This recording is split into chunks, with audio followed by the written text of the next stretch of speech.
संजीवनी first में। और आज का जो हमारा टेंस है वो है फ्यूचर परफेक्ट टेंस। लास्ट कल जो मैंने टेंस पढ़ाया था वो था past perfect tense.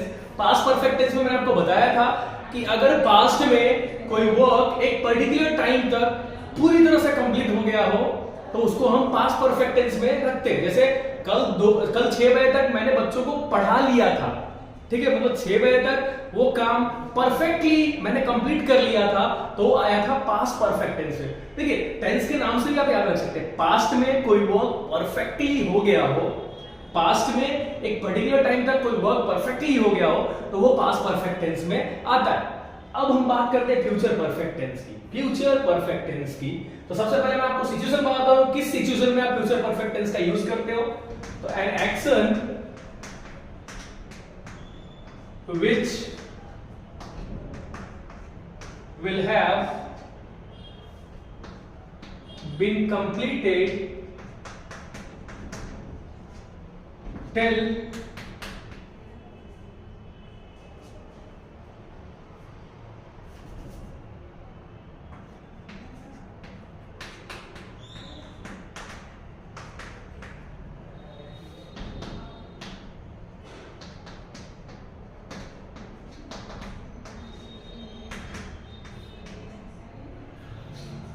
for an action which will have been completed by a particular time period in future।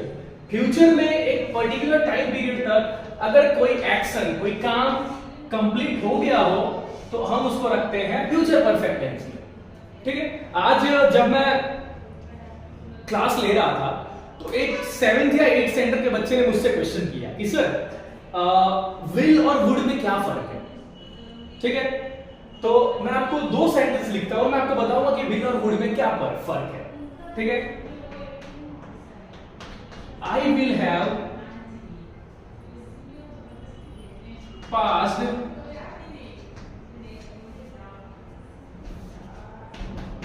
He will have pass 10th standard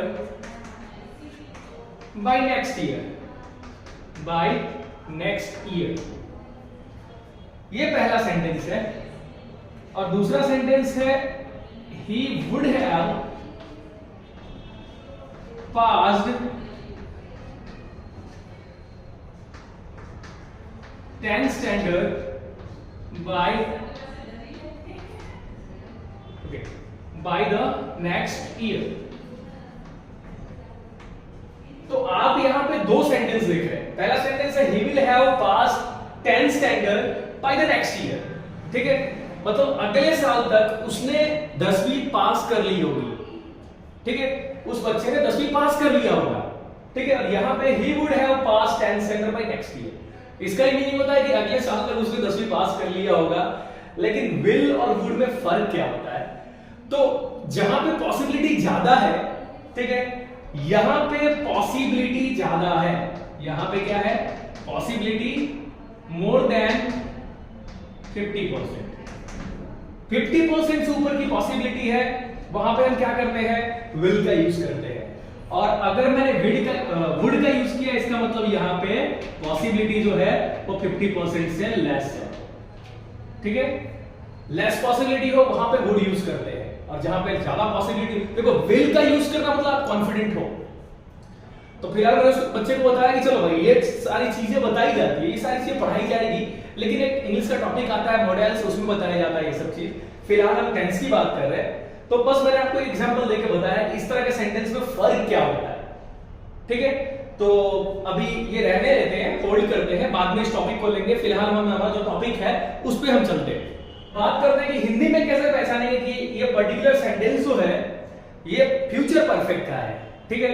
Hindi में कैसे पहचानोगे? तो हिंदी में सेंटेंस के मतलब वाक्य के लास्ट में चुका होगा, चुकी होगी, चुके होंगे, ठीक है, चुके होंगे, इस तरह के मतलब इस तरह से हिंदी का वाक्य एंड होता है। जैसे वो अपना काम कर चुका होगा, ठीक है, वो खाना खा चुकी होगी, ठीक है, वो लोग पार्टी कर चुके होंगे, ओके, मैं अपना लिया होगा, ठीक है, उसने यह काम कर लिया होगा, ठीक है। तो मतलब हम कह सकते हैं कि इस तरह से एंडिंग होती है सेंटेंस की हिंदी में। नॉर्मली हम रेयरली थोड़ा यूज करते हैं इस तरह के सेंटेंस का, लेकिन यूज होता है। चलिए अब बात, तो ये पहचानने के लिए चुका होगा, चुकी होगी, चुके होंगे, लिया होगा, ली होगी, लिए होंगे, ठीक है। इस तरह से आप सेंटेंस का एंडिंग हो रहा है तो आप समझ जाओ ये सेंटेंस जो है फ्यूचर परफेक्ट का है। अब बात करते हैं रूल्स पे आते हैं, मोस्ट इंपॉर्टेंट। अब हम रूल्स पे आते हैं, ठीक है। तो रूल्स में अफर्मेटिव रूल है subject plus will shell plus have plus V3 plus object, okay. जिसमें से हम शैल को तो यहाँ पे यूज नहीं करते हैं, तो subject plus will plus have plus V3 plus object. Negative rule subject plus will shell plus not plus have plus V3 plus object, and interrogative rule will shall plus subject plus have plus V3 plus object plus question mark, ठीक है। यहाँ पे आपको ध्यान क्या रखना है, तो यहाँ पे आपको ध्यान ये रखना है कि नॉट का, नेगेटिव सेंटेंस में आपको नॉट का प्लेसमेंट याद रखना है। नॉट, अगर आपने विल शैल और हैव के बाद नॉट लगाया तो आपका सेंटेंस गलत हो सकता है, ठीक है। इंट्रोगेटिव में भी आपको ध्यान देना है कि विल शैल के बीच में सब्जेक्ट आता है और फिर हैव आता है, ठीक है। विल शैल के बाद सब्जेक्ट आएगा और फिर हैव आएगा। मतलब आप कह सकते हैं कि हमारा हेल्पिंग वर्ब और हमारा जो ऑक्सिलरी वर्ब है, ठीक है, उसके बीच में हम सब्जेक्ट यूज करेंगे इंट्रोगेटिव सेंटेंस में। नेगेटिव सेंटेंस की अगर बात करें तो हम यहाँ पे हमारे हेल्पिंग वर्ब और ऑक्सिलरी वर्ब के बीच में हम नॉट का यूज करेंगे, ओके। तो ये आपको ध्यान रखना है। अब हम ट्रांसलेट करके देखते हैं, 3 सेंटेंस लेते हैं और उसको अकॉर्डिंग टू रूल्स हम क्या करेंगे, ट्रांसलेट करेंगे। तो हमने यहाँ पे हिंदी के 3 सेंटेंस लिखे हैं। पहला सेंटेंस जो है वो अफर्मेटिव सेंटेंस है, तो हम यहाँ पे क्या करेंगे, अफर्मेटिव रूल को अप्लाई करेंगे। तो हमारा अफर्मेटिव रूल है subject plus will shell plus have plus V3 plus object, ठीक है। तो ये हमारा अफर्मेटिव सेंटेंस, अफर्मेटिव रूल है जो हम अफर्मेटिव सेंटेंस पे अप्लाई करेंगे। तो मैंने यहाँ पे सेंटेंस लिखा है कि मेरे पिताजी खाना खा चुके होंगे, ठीक है। मेरे पिताजी खाना खा चुके होंगे, तो मैं रूल को फॉलो करता हूं। तो देखें यहाँ पे सब्जेक्ट क्या है, मेरे पिताजी, तो माय फादर, ठीक है। विल हैव, अब मान लीजिए कि खाना जो है वो रात का है, ठीक है। तो कई खाना कभी कभी हो, ठीक है, जैसे मान लो कि हम डिनर रखते हैं यहाँ पे, ठीक है। तो my father will have taken the dinner, ठीक है। अगर यहाँ पे आप लिखते हो माय फादर, आप सिर्फ ये भी बोल सकते हो my father will have his dinner, आप ये भी बोल सकते हो। बहुत समय ये यूज किया जाता है, my father will have his dinner, मेरे पिताजी ने अपना खाना खा लिया होगा, मेरे पिताजी खाना खा चुके होंगे, ठीक है। लेकिन हम कह सकते हैं कि अपने पूरी तरह से रूल को फॉलो करके बना रहे हैं, इसलिए सेंटेंस इस तरह से बनेगा कि my father will have taken the dinner, my father will have taken the dinner, मेरे पिताजी ने खाना खा लिया होगा या मेरे पिताजी खाना खा चुके होंगे। अच्छा, कभी कभी होता है कि आप लोग क्या करते हो, सर खाना को तो ईटन बोलेंगे ना, खाना को ईट बोलते हैं और वर्ब का थर्ड फॉर्म जो होता है ईट का, वो ईटन होता है। तो ऐसा आना चाहिए sentence, my father will have eaten the dinner, ठीक है। तो ये गलत हो जाएगा, ठीक है। ये सेंटेंस आपको ईटन नहीं रखना है, टेकन ही रखना है, ठीक है। इंग्लिश बहुत फनी लैंग्वेज है, जिसको जहां पे सेट कर दिया गया वहीं पे रहेगा, ओके। अब हम बात करते हैं नेगेटिव सेंटेंस की। तो नेगेटिव सेंटेंस क्या आएगा, my father will not have taken the dinner,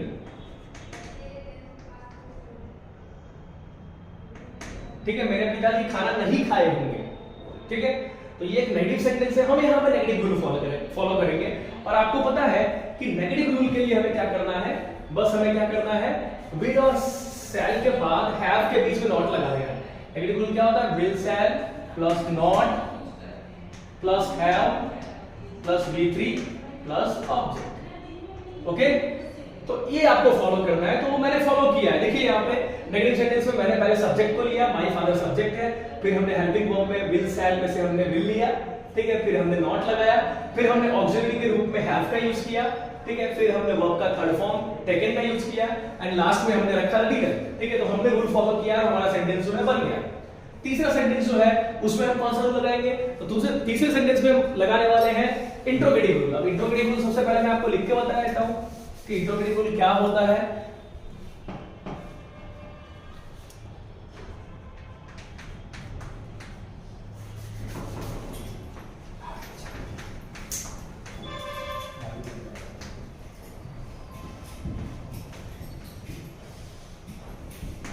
ये आपका इंट्रोगेटिव रूल है, will sell plus subject plus have plus V3 plus object and plus question mark. ये आपका इंट्रोगेटिव रूल हो गया। आप ये इंट्रोगेटिव रूल यहाँ पे लगा देते तो आपका सेंटेंस जो है वो ट्रांसलेट हो जाएगा। तो यहाँ पे आएगा will my father have taken the dinner. देखिए नॉर्मली इस सेंटेंस को भी पढ़ोगे ना तो ये सेंटेंस आपको थोड़ा उटपटांग लगेगा, ठीक है। Will my father have taken the dinner. देखो अगर हमें किसी से पूछना होता है भाई तुम रात का खाना खा चुके हो, ठीक है, तो आप ये पूछोगे कि will you have your dinner, will you have your dinner. Normally हम बोलने के लैंग्वेज में यूज करते हैं, ठीक है, लेकिन अगर अकॉर्डिंग टू रूल्स हम जाए तो ये आएगा will you have taken your dinner, ठीक है। तो इस तरह से आपको क्या करना है, ट्रांसलेशन करना है। यहाँ पे ईटन नहीं लगाना है, टेकिंग योर ब्रेकफास्ट, ठीक है, taking the lunch and taking the dinner, ठीक है। तो इस तरह से क्या करना है, आपको सेंटेंस को ट्रांसलेट करना है। अब कुछ सेंटेंस जो है, अब मैं कुछ एक दो सेंटेंस लेता हूं। तो जैसा कि आप यहां पे देख सकते हैं एक सेंटेंस में लिखा है कि मेरे पहुंचने से पहले प्रोग्राम शुरू हो चुका होगा, ओके। तो जैसे हमने कल किया था, जैसे हमने पास्ट परफेक्ट टेंस और सिंपल पास्ट को लेके कल हमने इस सेंटेंस को ट्रांसलेट किया था, वैसे यहां पे भी करेंगे। आपका सेंटेंस का सेकंड पार्ट है प्रोग्राम स्टार्ट हो चुका होगा, ये फ्यूचर परफेक्ट का है। और प्रोग्राम का जो पहला पार्ट है, यहां पे देखिए सेम सेंटेंस कल वाले वीडियो में भी था, लेकिन कल वाले वीडियो में हमने इस सेंटेंस को हमने सिंपल पास्ट में रखा था, ठीक है, लेकिन यहां पे मुझे क्या करना पड़ेगा, सिंपल फ्यूचर में रखना पड़ेगा, ठीक है।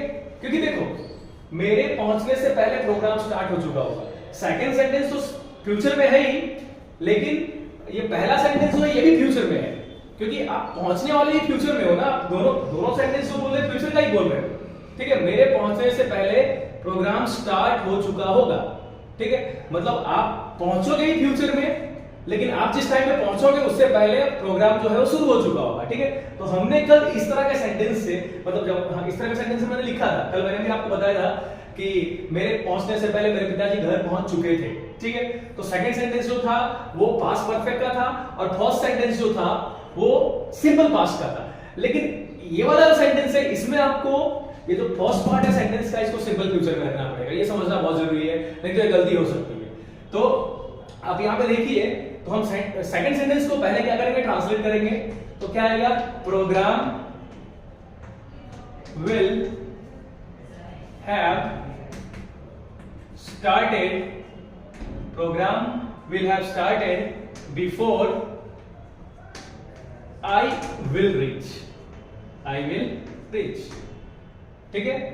अगर आप यहां पे लिख देते हो programme will have started before I reached, ठीक है, वो गलत हो जाएगा, ठीक है। कल जो हमने किया था उस तरह से इसमें नहीं करना, क्योंकि आप पहुंचोगे भी फ्यूचर में ही और प्रोग्राम भी फ्यूचर में ही स्टार्ट होने वाला है, दोनों चीज फ्यूचर में है, ठीक है। हाँ, ऐसा होगा कि प्रोग्राम पहले स्टार्ट हो चुका होगा और आप पहुंचोगे बाद, ठीक है। दोनों सेंटेंस को क्या करना है, आपको फ्यूचर में ही रखना है। एक सेंटेंस जो है, सेकंड सेंटेंस जो है वो फ्यूचर परफेक्ट में रहेगा, और फर्स्ट सेंटेंस जो है वो सिंपल फ्यूचर में रहेगा, ठीक है। एक और सेंटेंस करते हैं।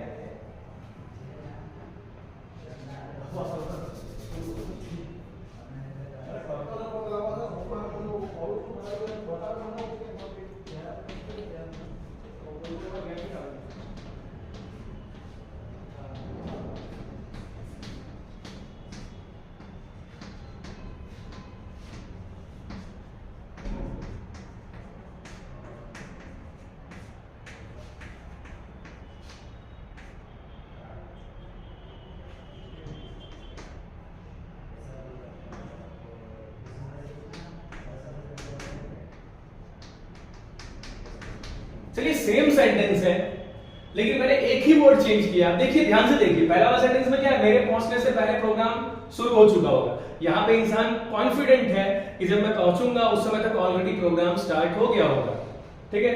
लेकिन दूसरे सेंटेंस में क्या है, वो कंफर्म नहीं है। दूसरे सेंटेंस में वो कंफर्म नहीं है, उसको लग रहा है कि शायद नहीं भी स्टार्ट हुआ होगा, शायद स्टार्ट भी हुआ होगा, शायद नहीं भी स्टार्ट हुआ होगा और शायद स्टार्ट हो भी गया होगा। तो आप देखिए यहां पे क्या होगा, सो आपको यहां पे कुछ चेंजेस करने पड़ेंगे। तो प्रोग्राम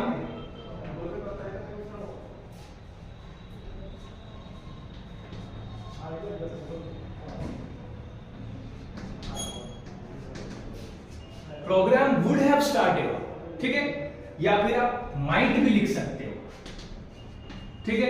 लेकिन फिलहाल हम बात करते हैं प्रोग्राम वुड हैव स्टार्टेड, ठीक है। तो programme would have started before I will reach. तो आपने देखा, देखो आपको अगर 100% सही इंग्लिश बोलनी है तो आपको इस तरह से सीखना पड़ेगा, ठीक है। पहले में था मेरे पहुंचने से पहले प्रोग्राम शुरू हो चुका होगा, दूसरे सेंटेंस में था मेरे पहुंचने से पहले शायद प्रोग्राम शुरू हो चुका होगा, ठीक है। शायद लगने की वजह से हमें क्या करना पड़ा, पहले सेंटेंस में पूरे का पूरा हेल्पिंग वर्ब हमें चेंज करना पड़ा, ठीक है। पहले वाले में हमने, जहां हम कॉन्फिडेंट थे कि पक्का प्रोग्राम स्टार्ट हो गया होगा, तो वहां पे हमने विल लगाया, लेकिन जहां पे हम कॉन्फिडेंट नहीं थे वहां पे हमने क्या यूज किया, वुड यूज किया है। तो ये डिफरेंस है विल और वुड के बीच में, जो आपको बताऊंगा, मैं डिटेल में बताऊंगा। फिलहाल मैंने दो टाइप के सेंटेंस बना के बताए हैं, ठीक है, कि आपको पता चल जाए ये चीज, ओके। तो इसी के साथ आज का हम वीडियो खत्म करते हैं। इस तरह के वीडियोस को देखने के लिए आई थिंक आपको पसंद आया होगा, इससे आपका नॉलेज बढ़ेगा। तो इस तरह के वीडियो को देखने के लिए हमारे चैनल ज्ञान संजीवनी फर्स्ट को सब्सक्राइब कीजिए, हमारे वीडियो को लाइक कीजिए, शेयर कीजिए, शेयर करोगे नॉलेज बढ़ेगा। Thank you.